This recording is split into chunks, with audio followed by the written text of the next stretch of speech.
Hey guys, I'm Amy, and I am here with GameSkinny on the floor of PAX 2013, and I am joined today by Jenna of Studio Monster and Glitch, and she is going to talk to us about the Golden Arrow.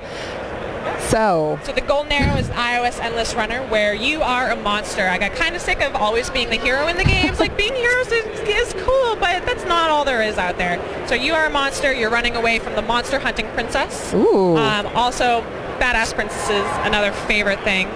So you are continually running away from this princess, but what really makes it unique is it's narrative driven. So as you run, you unlock scrolls that tell the legend of the princess. So you sort of learn about her love, her life. It's a little bit tragic. I can't promise a happy ending, but that is very much what's driving the game. Interesting. So did you consciously choose kind of a strong female role for the antagonist? Absolutely. I think it's really, really important, especially as a female, to have more female leads and strong female characters in games. It's something that we're really seeing more and more of every year, which is great, but you know, I want to continue to promote that, especially as a female. It was just a lot easier for me to write a female lead as well. Maybe it was easier for me to write a monster. That might say a little bit about me. I don't know.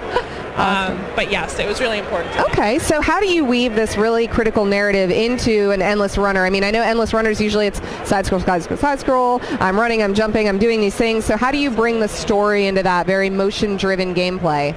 So the monster itself is cursed to run forever. So that is kind of the explanation for the gameplay, why you're constantly running.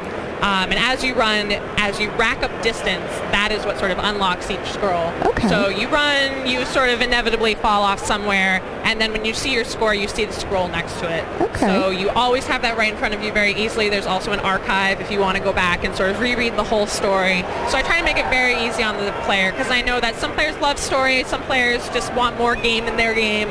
So I tried to make it as easy as possible for everybody. Very cool. So if people want to check out the Golden Arrow, what platforms can they play it on, and about how much is it, and where can we find it? Absolutely. So right now it is in the iOS App Store. Okay. Possibly Android at some point in the future. I can't make any promises, but we'll see. To celebrate PAX East weekend, it is free just for today. Oh. So if you're watching this on Sunday, make sure you pick it up. Otherwise, it's 99 cents. So not exactly breaking the bank, but if you get it today free, definitely do that. Gotcha. So what age player do you think is going to be appropriate for? Can children play this game, or is it too scary? It's pixel graphics, so the monster isn't really too scary. It's definitely age appropriate for anybody. I think adults are going to get the most out of the story. It is definitely about one woman's life and ambition and drive and love, and so kids will get it, but I'm not sure that they'll relate quite as much.